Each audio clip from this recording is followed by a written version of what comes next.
Hello guys, আজকে আবার একটা ব্লগ নিয়ে চলে এসেছি।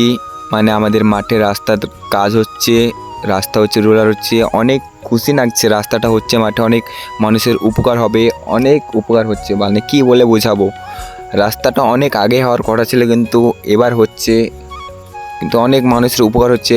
কাজে কামে মেশিন নেওয়ার জন্য, গাড়ি নিয়ে যাওয়ার জন্য পাঠাবো হবে। মানে এটা গ্রামের তো, শহরে হলে তো কোনো প্রবলেম নাই। গ্রামে মানুষের অনেক কষ্ট হতো, রাস্তাটা ছিল না, কাদা মাদা হয়ে যেত।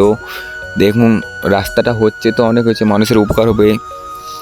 মানে গাড়ি ফাড়ি অনেক দূরে চলে যাবে, সব পাট ধান যত যা আছে লোড করে নিয়ে চলে আসবে। তো অনেক ভালো লাগছে। রাস্তার কাজ হচ্ছে, এদিকে মানুষগুলো এদিকে হাঁটছে, ট্রেক্টর এদিকে খালি করছে রাস্তার কাজ। মানে দ্রুত কাজ চালু হয়ে গেছে। কাজটা 4 দিন হলো আজকে দিয়ে, কাজ অনেকটা এগিয়ে গেছে কাজ। আর এই মানুষগুলো করতে কাজ দিতে রোদে গরমে, মানে দেখে কি লাগছে আর কি বলবো। তারপরে রাস্তাটা, মানে রাস্তা একটু হয়েছিল, একটুখানি রাস্তা হয়েছিল মাঠের দিকে, এটা দেখালাম। তারপরে এখন অনেকটা হয়ে গেল, প্রায় 2 কিলোমিটার।